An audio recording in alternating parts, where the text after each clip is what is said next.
Thanks, Alan, and thanks for the invitation to talk about this topic, particularly obviously as it's Black History Month. What I'm going to do tonight is talk about the experiences of African-American soldiers in Northern Ireland, and I also want to talk about them in the broader context of what happened to them in the UK and American attitudes towards them. Now, as Alan has mentioned, my background is actually as a civil rights scholar. And it was an article in the New York Times that introduced me to this topic, and I'll talk about the specifics of this later on, where an African-American soldier was for the murder of a Belfast man in 1944, and that kind of got me interested in, first of all, the Americans in Northern Ireland, but also this idea of African-Americans being really the first large group of Black people to come to the island of Ireland. So I'll talk a little bit about the context of the Black soldiers, and then I'll talk about some of the things that happened to them while they were in Northern Ireland. So a couple of quotes to start with. These aren't from Northern Ireland, these are from England. And I think this is a really great one from an unknown Englishman who said, "I don't mind the Yanks, but I care for the white chaps they brought with them." And this reflected the fact that, by and large, the British preferred African-American soldiers. They thought that they were politer, they were less arrogant.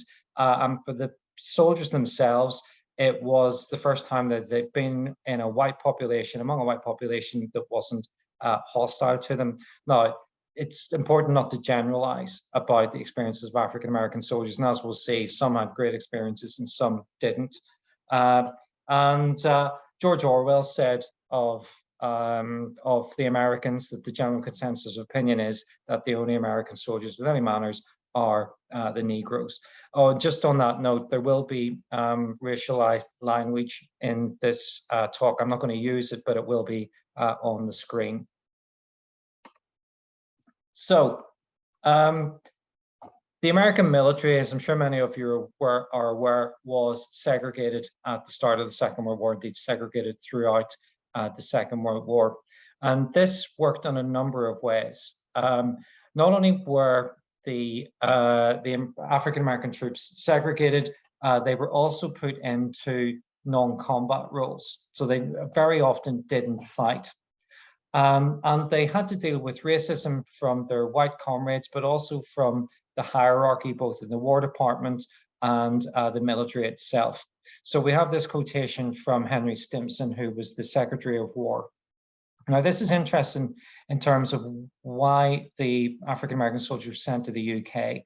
And there's an interesting, paradox here in that the Americans wouldn't let the UK decide whether or not they wanted to have African-American soldiers.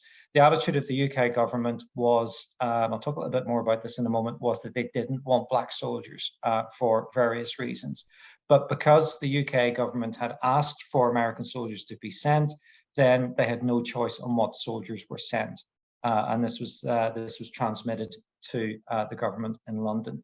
However, Stimson did not like or trust African-American soldiers. He said, and this is a public quotation, that leadership was not embedded in the Negro race yet, and to try and make commissioned officers to lead men into battle, colored men, is only to work disaster to both.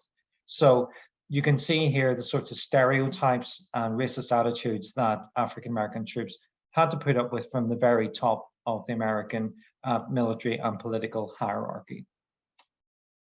And he also said this, that they were unable to master the techniques of modern weapons. So again, racist stereotypes about what African-American soldiers can and cannot do. And these are some of the issues that they had to deal with throughout the war, whether it's in Northern Ireland, the rest of the UK, the Far East, or wherever.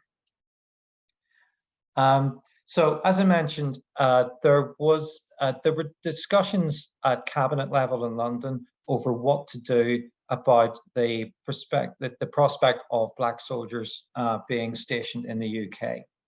The two main issues were interracial sex and the color bar. And British officials were concerned about what they euphemistically called brown babies. In other words, the children born of relationships between African-American troops and British women. And the other issue was the idea of a color bar. This is what the Americans would call Jim Crow, the formal or informal system of racial segregation. So would the British have some kind of racial segregation to accommodate white American attitudes? There were debates in the cabinet about this. John L. Keith from the Colonial Office was really sensitive about this. He thought that this would be poisonous in the empire, that this would go down really badly in places like India, which was he furnished several million troops in the fight against the Japanese, and it would be bad for morale in much of the Commonwealth. But on the other side of the debate was James Grigg, who was Secretary of State at the War Office, and he was generally hostile towards Black people. He wrote a notorious memo called Notes on Relations with Colored Troops. And in this, he paraded lots of stereotypes that mainly white Southerners in the States would have had against African Americans. This didn't become policy, but it did reflect some of the more extreme attitudes at the higher echelons of the government. Ultimately, it was decided at cabinet level and transmitted downwards that Britain would neither adopt nor enforce Jim Crow practices. But they did facilitate it. So they did turn a blind eye if the Americans wanted to engage in some kind of self-segregation. For example, different pubs for Black and white troops, different towns, and so on. Now, this was transmitted to the government of Northern Ireland. This doesn't actually happen until August and September of 1942, and the first Black troops arrive in Northern Ireland in kind of May or June, and actually there's some Black sailors in Londonderry before this. So it does take a while for the policy, such as it is, to be even semi-formalized. And one of the things I've found in my research is that officials, both in Stormont and elsewhere, are really reluctant to commit their thoughts to paper. But I'll talk a bit more about the attitude of Stormont towards this. Another complicating factor was the Visiting Forces Act of 1942. It comes out in about June or July 1942. And what this does is it hands legal jurisdiction, judicial jurisdiction, if you like, over the Americans to the American Armed Forces. Now, what this means in practice is that if an American soldier is accused of a serious crime, for example, rape or murder, then they are tried by an American military court, court-martial, not in a British civilian court. And this does complicate things. It's not necessarily very popular among the government of Westminster, but it's a pragmatic response. The reasons for the Americans wanting it is partly because they don't trust foreign justice systems, but also because the Americans are a conscript army, they're constantly on duty, and military justice, as we'll see, is as much about discipline as it is about justice. So you can see a memo on the right here from Sir Robert Granston, who was the cabinet secretary. And he's passing on a memo from the Home Office to Basil Brooke. At this point, Basil Brooke was the Minister of Commerce. In 1943, becomes Prime Minister of Northern Ireland. And I'm just going to go forward to this. And you get a sense here of some of the things that I've been talking about. So you can see, I think perhaps the most important takeaway from this is that British police forces will not impose or facilitate segregation. So they will not throw African-American troops out of bars or restaurants or hotels or whatever. And Brooke was very willing to follow this. Brooke did say that he was wary about being seen to discriminate against particular American soldiers. Now, if you know anything about Basil Brooke, he didn't think anything about discriminating against Northern Ireland's Catholic minority. but he had pangs of conscience when it came to discriminating against African-American soldiers. But the response was quite pragmatic, and policy was often made on a kind of ad hoc basis. The American representative in Northern Ireland was Parker Berman, who was the US Consul General. His attitude is interesting because it seems that he didn't want or didn't think the Black troops should be sent to Northern Ireland. And although this memo, which was sent to the US minister in Dublin, David Gray, a couple of months after their arrival, sorry, I beg your pardon, just as there were rumors of their arrival. And it's kind of vague about who wants what and who believes what.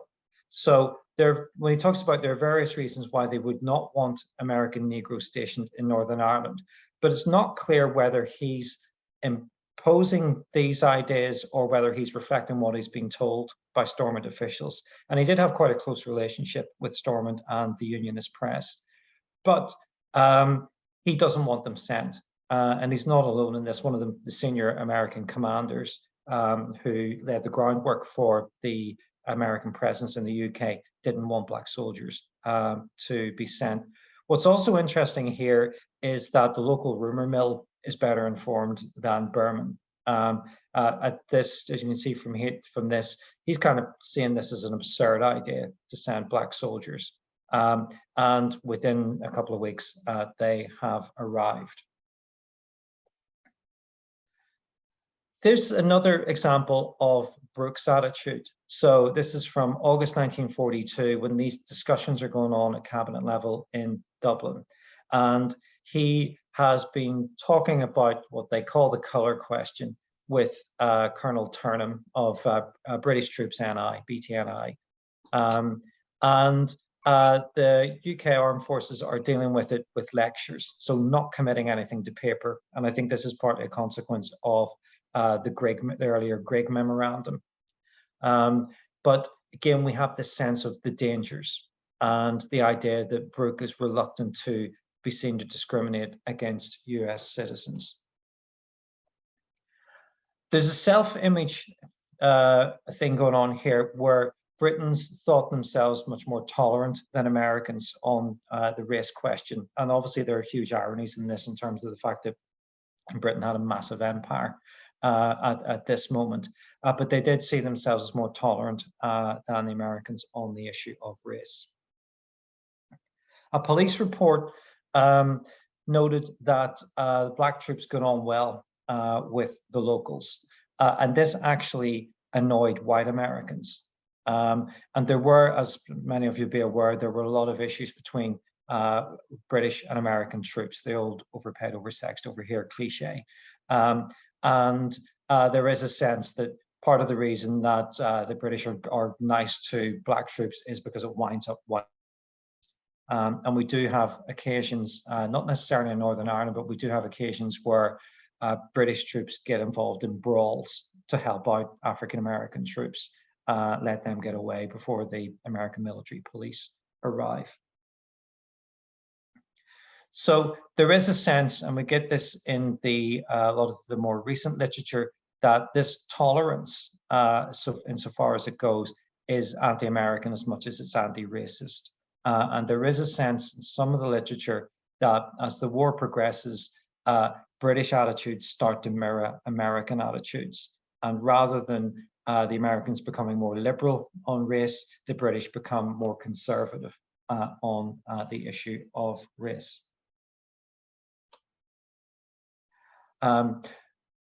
It's also worth pointing out that one of the reasons why the British accepted African-American troops is because they weren't staying. So these men are not immigrants. They're here for the duration of the war. They're a temporary expedient to get the war won, and then they're going to go home. It's not like the Windrush generation where people come over with their families and they're staying. So because this is a temporary war measure, people can, if you like, afford to be tolerant. and safe in the knowledge that African-American soldiers will be leaving. So locals were aware of the problems that this might cause. One local, an American woman called, woman called Isabel Kennedy, who had lived in the States, wrote to the First Lady, Eleanor Roosevelt, about what was going to happen. And Eleanor Roosevelt was a really strong advocate of civil rights and of African-American troops. And Isabel Kennedy is anticipating the problems that this will cause among white American soldiers. Now, you might think that this was an issue exclusively among Southern whites, but it wasn't. It was something that impacted white American troops from wherever they were in the States. And as we'll see, it becomes a major problem in Northern Ireland. Here's a letter which was taken from, which I took from a censorship report, which talks about the scandal that has accompanied the African-American troops. You can see the racialized language which is used in this private private letter. That the fact that there are apparently already some mixed race children have been born. This is another, and I'll come to Daryl Parker later on, writing to Granston in early 1944. Now, early 1944 is when the number of American troops in Northern Ireland peaked at about 100,000. And Granston uses Parker as a contact in Tyrone, where she is a Stormont MP, to get a sense of what's going on the ground, because it is clear that the Americans aren't sharing everything with the Stormont government about what's going on. And there were a number of incidents in places like Macrofelt and Cookstown that the Stormont government, Granston, and actually the British commander in Northern Ireland wanted to investigate. Now, what you see here with Parker's quotation is the sense that the African-American soldiers are hanging out with Catholic girls. So you have this clash of racism and sectarianism. Now, it is worth pointing out that she says they're mostly from the Catholic population, not exclusively. And this reflects, obviously, sectarian attitudes, but it also mirrors what's going on the UK mainland, where working class girls are seen as the most easily corruptible, as the sorts of girls who will go to dances with African Americans, who will date African American soldiers. And you can also see from Parker's comments that she thinks this is a security risk. So this is something that is perhaps absent elsewhere in the UK, that you have a religious minority that's persecuted in its own way, and it's associating with a racial minority who she doesn't really seem to trust. But I'll talk more about Parker's attitude later on, because it is illustrative of what happens in Northern Ireland.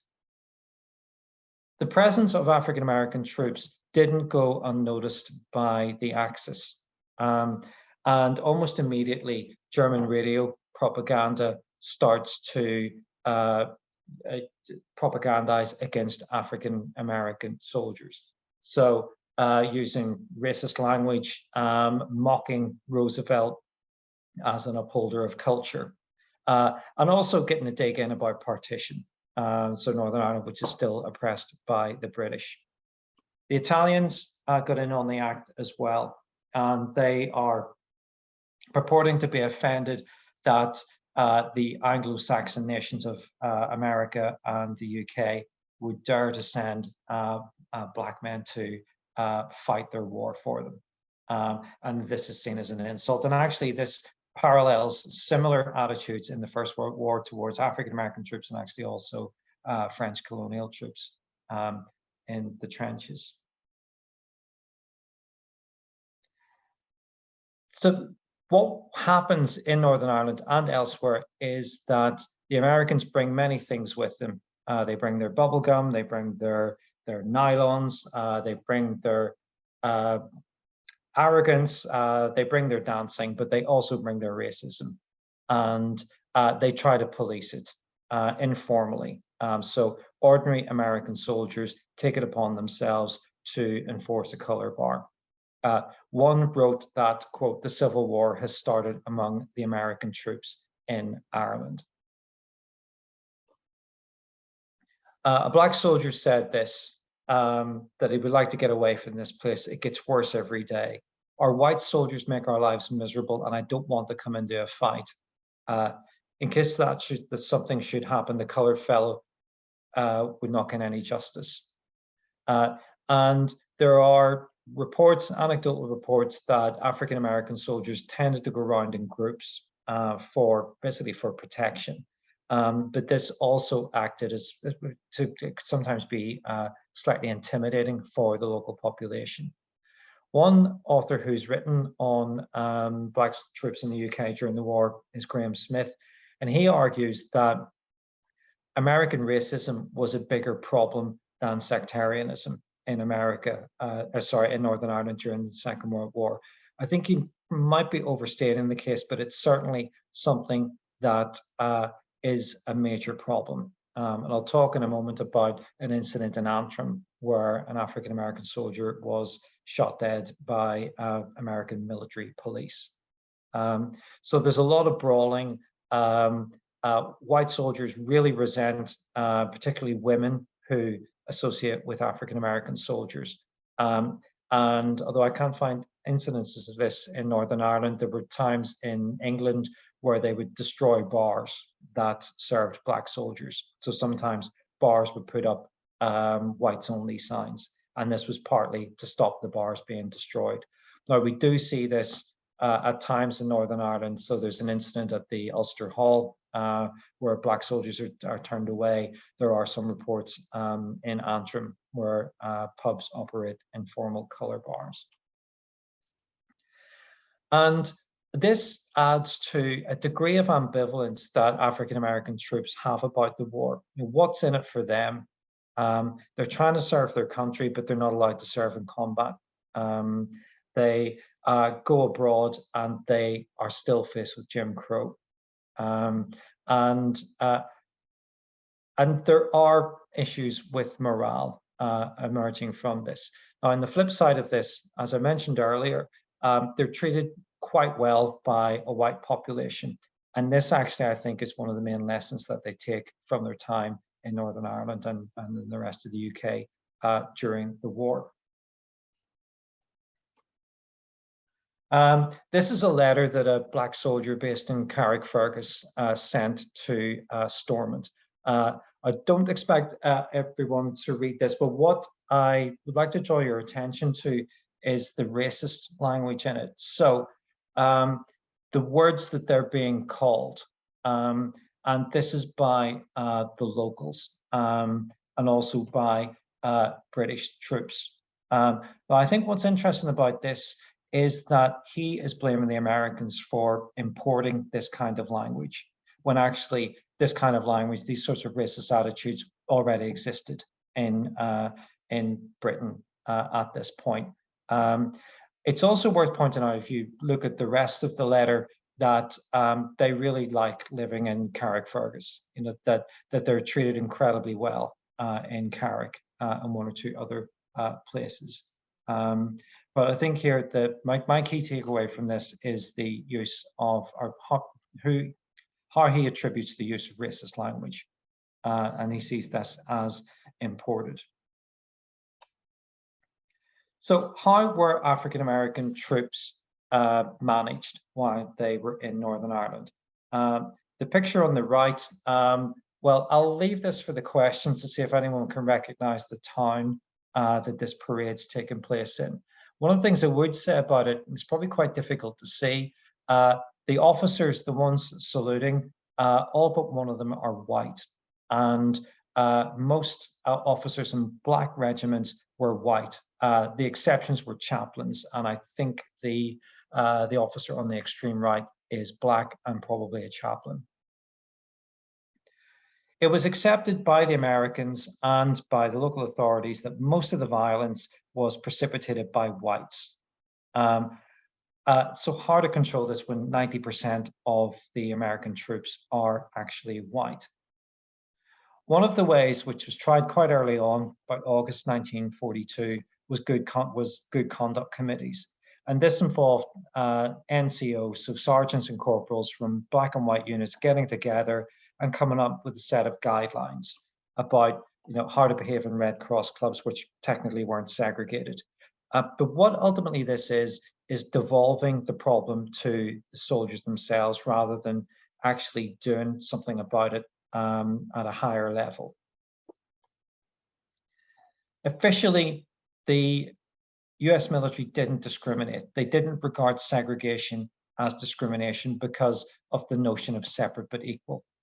So the official attitude was there was to be no discrimination. One of the ways in which the Americans dealt with problems within their own ranks was to divide up towns and pubs between black and white troops. So the way this would work would be that a particular town would be for black troops or for white troops, or a particular bar or particular nights of the week. And they figured that the way to stop trouble was to make sure that black and white troops didn't come into contact any more than was absolutely necessary when off duty. Back to Daryl Parker. This is a slightly earlier memo to Robert Granston, talking about the management of black troops in County Tyrone.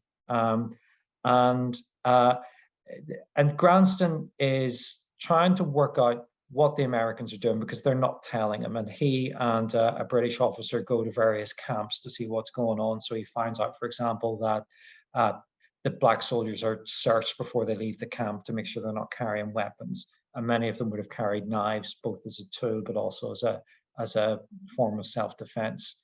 And she talks about the understanding and the arrangement for alternate nights of the week. And she seems to think that the black troops are getting a better deal on this. And once again, she is linking Catholic girls with black troops. And she's saying that the whole situation is bad. So we get the sort of sense of what the official attitude or the official insights into segregation are through letters such as Granston's. One of the things I've looked at in relation to black troops in Northern Ireland is the extent to which the Northern Irish people recognize race. Now, of course, they recognize race, but one of the things I've found is that often people just talk about the Americans. They don't talk about colored Americans or Negro Americans. They just talk about the Americans. And I think this is a really good example of this. So this follows an incident where there was a brawl in Belfast city centre, and I think 3 American soldiers were court-martialed according to as a result of this incident. Now, actually, the police felt that they were the victims rather than the perpetrators. But here you see a letter from an American officer to the Lord Mayor of Belfast, and you will see in it that he uses the term coloured twice. He doesn't talk about soldiers, he talks about coloured soldiers. So that I think there's a very definite attempt to put blame on African-American troops. The response from the Lord Mayor's secretary, I think, is instructive. So he talks about, or she rather, talks about Americans, and talks about the fact that this is a rare incident and that relations between the local population and the Americans are actually very good. So the Lord Mayor's secretary is ignoring race, whereas the American commanding officer is emphasizing it. The way that black troops were reported is also noteworthy. Now, this mostly happens in 1942. When the Americans come back in late 1943, there's far less press coverage of black troops. And the Belfast Telegraph really takes the lead in promoting the friendliness of Black troops. In doing so, it does resort to various stereotypes about African Americans. So in this one, African Americans are musical. In another one, they are superstitious. They don't know why, apparently don't know why it gets dark so early, and so on. And there's another example here where the African American troops have been dubbed the Dusky Doughboys, are reported in their supposed accents. So you never see, rarely see white Americans quoted in some form of dialect, but we do see it here. Now, the Belfast Telegraph wasn't the only newspaper that was guilty of this. Even the New York Times did this from time to time. But what they're trying to do here, what the Unionist press at any rate is trying to do here, is promote a really positive attitude towards African-American troops. And this, of course, is seen as vital for the war effort. For the most part, and from the records that I've been able to find, the general consensus is that African-American troops liked Northern Ireland and liked the response that they got. There's a really wonderful quotation, it might be apocryphal, of a Black soldier going into a shop in Bessbrook in County Armagh, and the girl behind the counter calls him sir, and he turns around to see who she's talking to because he's never been called sir before. And male censorship reports reflect this. So this one says the Irish treat us as if we're one of them. The Northern Irish are fine people. You never hear of discrimination and stuff like that. They prefer the Black troops to the white troops. And this has a positive impact on the morale of Black troops, which was a problem throughout the war. And this is due to the hospitality accorded them by the local people. Nevertheless, they did encounter problems. And I mentioned an incident in Antrim earlier on. And this quotation is quite a lengthy quotation, is from Robert Fawcett, who I corresponded with probably about 10 years ago now. Robert unfortunately passed away a few years back. But he talked about this killing in Antrim in vivid detail. He heard the shots, and the fact that the soldier who was killed, a private called Jenkins, was handcuffed to the railings, had all the hallmarks of a lynching. And bear in mind that lynching was a major problem in America as late as the 1930s. As a consequence of this, his comrades found him. They went back to their barracks, they found weapons, and they went around Antrim town centre looking for white soldiers to shoot. One white soldier was injured, but survived. The only person court-martialed for this incident was the Black soldier who fired the shot. So even though Jenkins was more than likely killed by military police, no action was taken. And similar incidents happened in England, so most famously in Bamber Bridge in 1943, but also in places like Bristol as well. Bob also told me a story about hearing crashing glass in his house one night, and his father went downstairs to find a Black soldier in the living room. He'd run through the living room window, which was quite low, thinking it was an alley because he was trying to get away from military police. And the following day, the soldier came back with a bottle of whiskey for his father and some money to repair the window. But even though it's quite an amusing story, it demonstrates the fear that the African-American troops had about the military police. And white American attitudes are also evident in censorship reports taken from letters sent home. I'm not going to read these out because the racist language that's involved in a lot of them. This second quotation is an incident between a black sailor and a white American serviceman, and the black sailor wants to know why he's getting racially abused when he's serving America, and the white serviceman says that his race doesn't matter, that his rank and his service don't matter.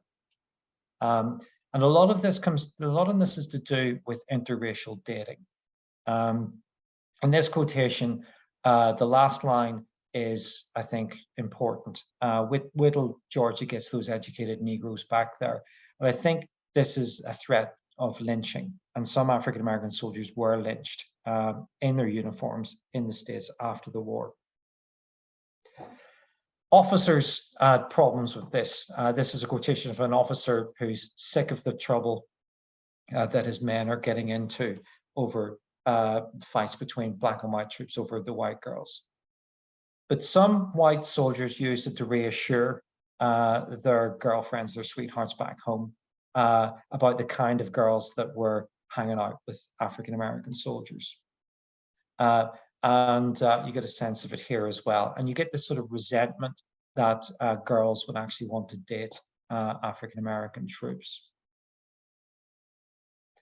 And this is also reflected in meetings between the American military and Stormont officials, in a meeting about how to handle racial tensions in the American military, among other practical concerns. In 1942, the Stormont officials were warned about the attitude of white Americans towards their African-American colleagues. So I want to talk a little bit about this case, the Wiley Harris case, which, if you're familiar with my work or been to another one of these talks, you probably will be aware of. And this involved the murder of Henry Coogan, who was essentially acting as a pimp in the York Road area of Belfast. The two quarreled over money. They were drunk. The prostitute involved was also drunk. They quarreled over money. Coogan struck Harris. Harris retaliated. He was carrying a knife and he brutally stabbed Coogan. He stabbed him 17 times. Now, what I want to try and draw your attention to here is partly the narrative of the case as reported by the Northern Whig, but also the lack of any reference to, or many references to, the fact that Harris was black. So the emphasis is on his nationality rather than his race. And we see this in the testimony of locals. They talk about the American. They sometimes talk about the colored American, but they talk about the American, whereas at times the American officers prosecuting him and even his own defense counsel refer to him as the Negro, not even the American. Now, Harris is found guilty and sentenced to death. And he is executed in May 1944.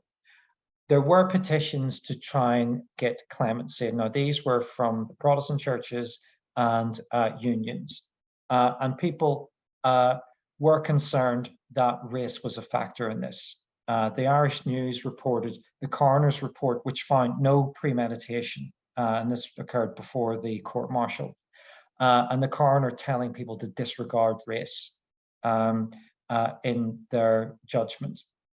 And then we have a quotation from, quote, a loyal citizen to Basil Brooke, now Prime Minister, who queries whether or not race was a factor in Harris's execution. And I think it was. I don't think we can get away from the fact that he might have been spared had he been white.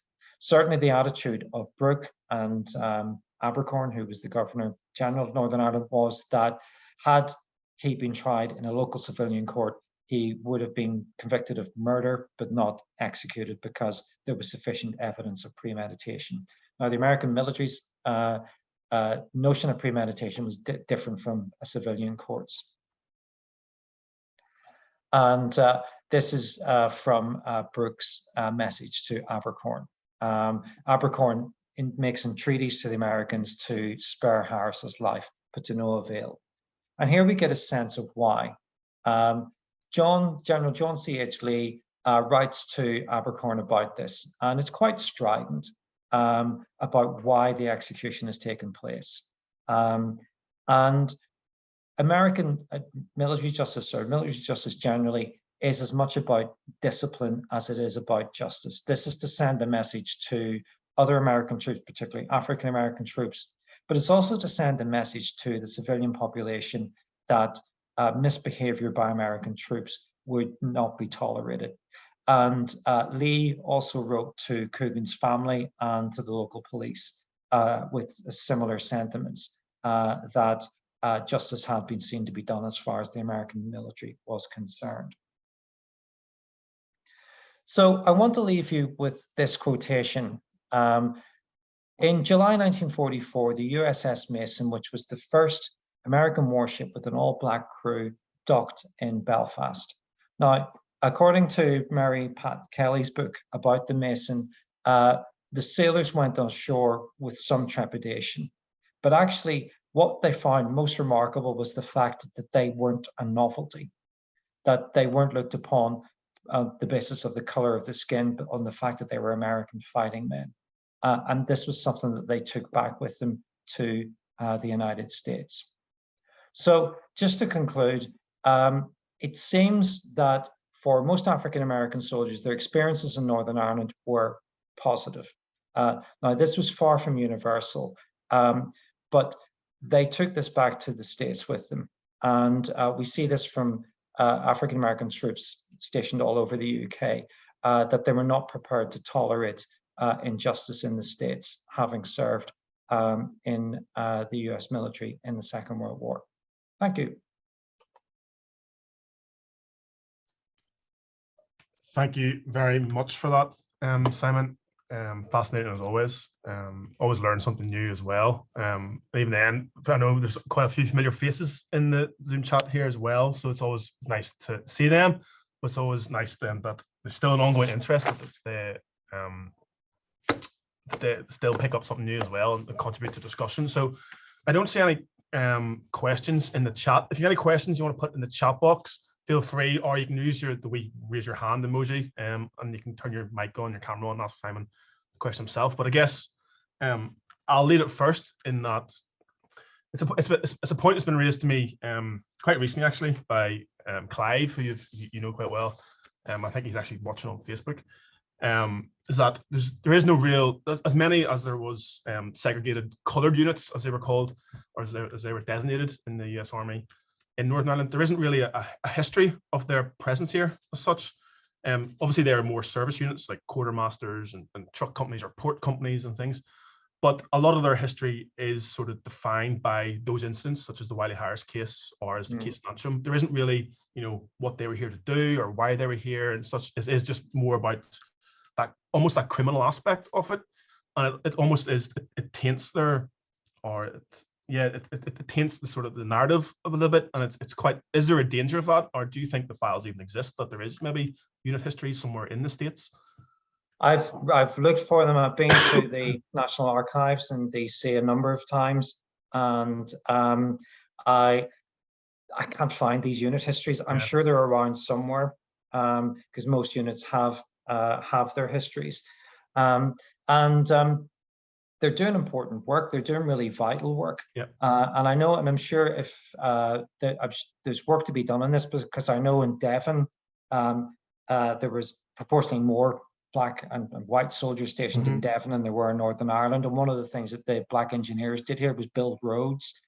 Now, sometimes they were roads to nowhere because they were practicing. So I think there might be that kind of industrial archaeology, if you like, of the Black military presence. But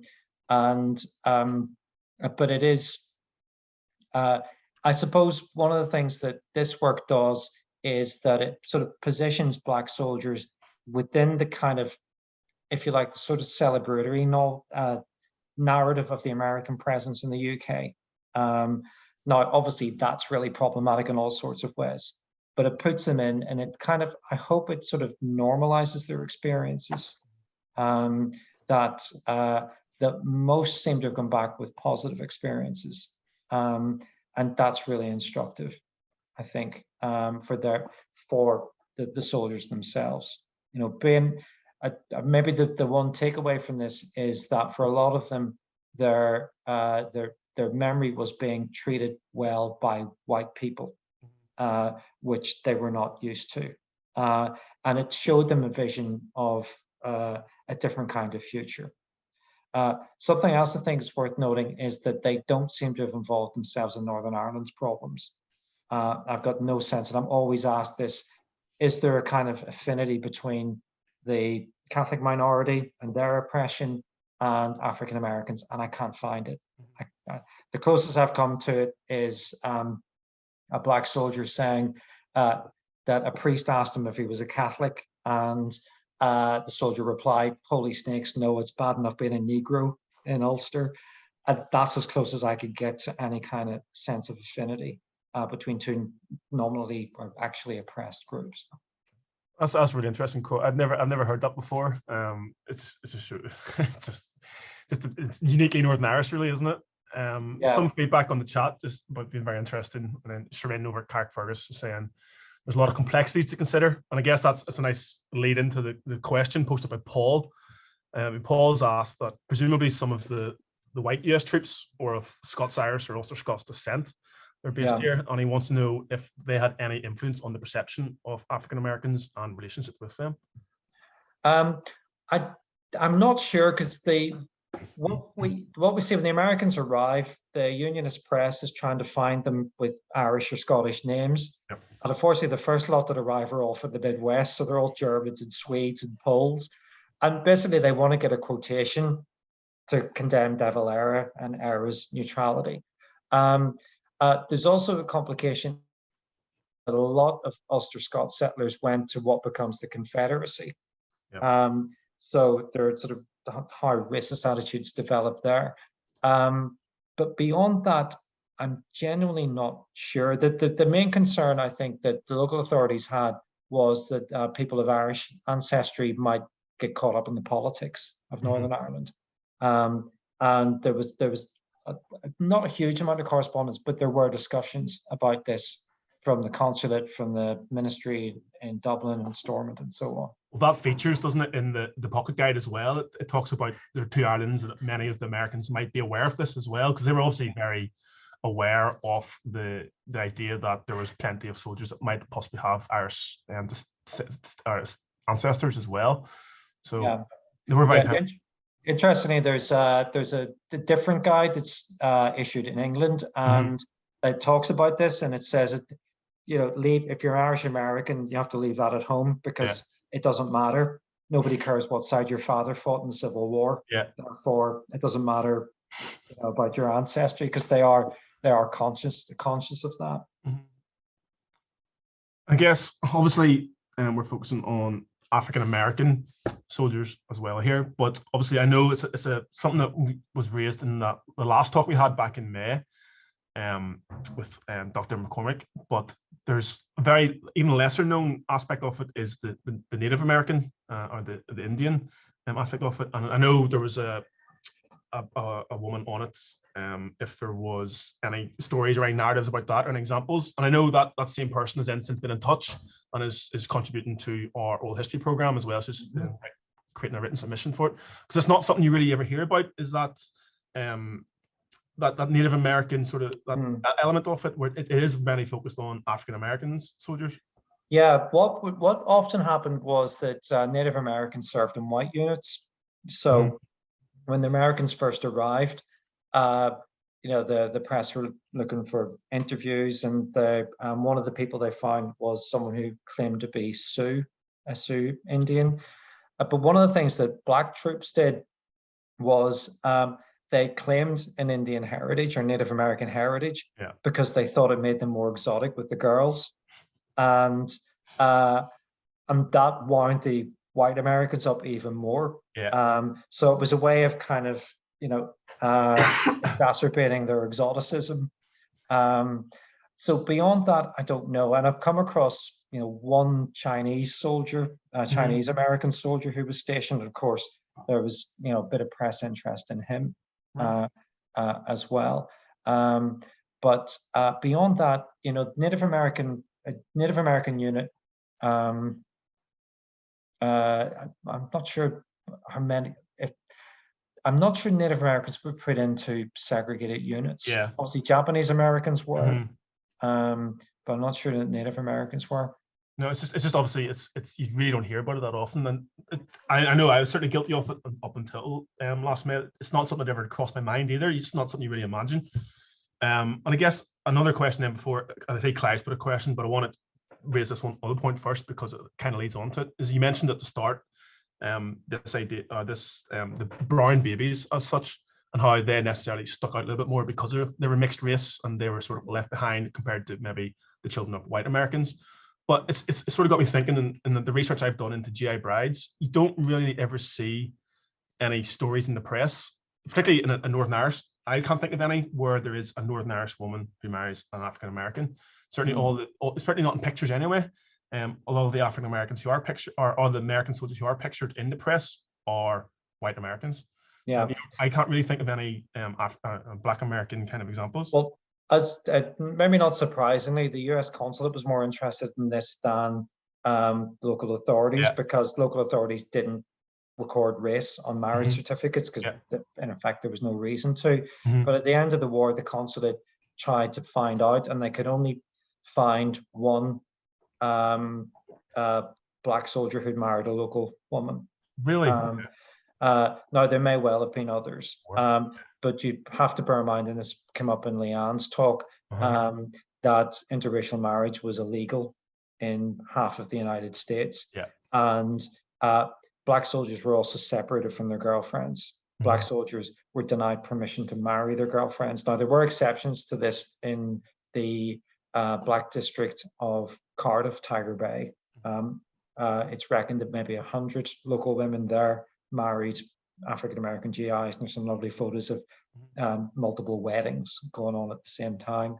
And as for mixed race kids, there were definitely some.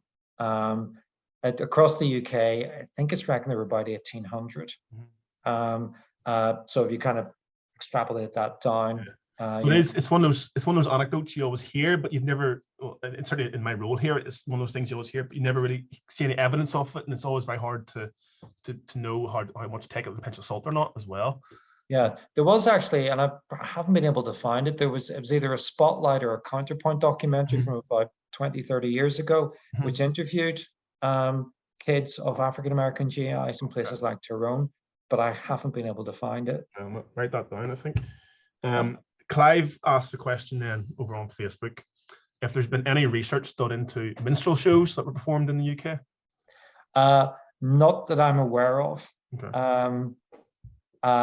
I simply don't know. The one thing I came across about minstrel shows was that there was a minstrel troupe in Tamnacht in County Fermanagh. So, but that's as much as I've got on that. Interesting. It's not something I'd ever thought of either. I don't think hopefully that answers your question as well, Clive. I know you've got Simon's email, so if you want to follow it up, I know you can. Or if you know anything about it, Clive, let us know. There's no more questions. If anybody's any questions, feel free to drop them in. I just want to raise up the point as well that Simon's also done a blog post for us back in, I believe, beginning of the year, back in March, on the role of the relationship between the American presence and the impact it had on nationalism on the island of Ireland as well. So I'm going to put a link to that in the chat if anybody wants to follow it up and read a little bit more. So at the bottom of that, you also find a link to the book, to Simon's book as well. So that's there if anyone wants to follow it up. Oh, sorry, I just sent that to Paul alone. Sorry, Paul. Copy that. So that's there if you want to follow it up. Also, if anybody wants any follow-up questions with Simon, if you just Google his name, Dr. Simon Topping, his page on the University of Plymouth will come up as well in the first hit in Google. I'm sure you'll find your email address there as well if anybody's any questions. But I think that's it. If you want to give your book one last plug, Simon, before we call it. Yeah, it's called, really does what it says on the tin. It's called Northern Ireland, the United States in the Second World War. I look at all kinds of aspects of the war, why Northern Ireland was chosen, the management of troops, the response of unionism, the response of nationalism, American diplomatic relations. And I also look at the relationship between Ulster, as was, and colonial America and the mass immigration, and how that's repurposed for the Second World War, and the ways in which Stormont tried to cultivate a relationship with the Americans as a consequence of the war.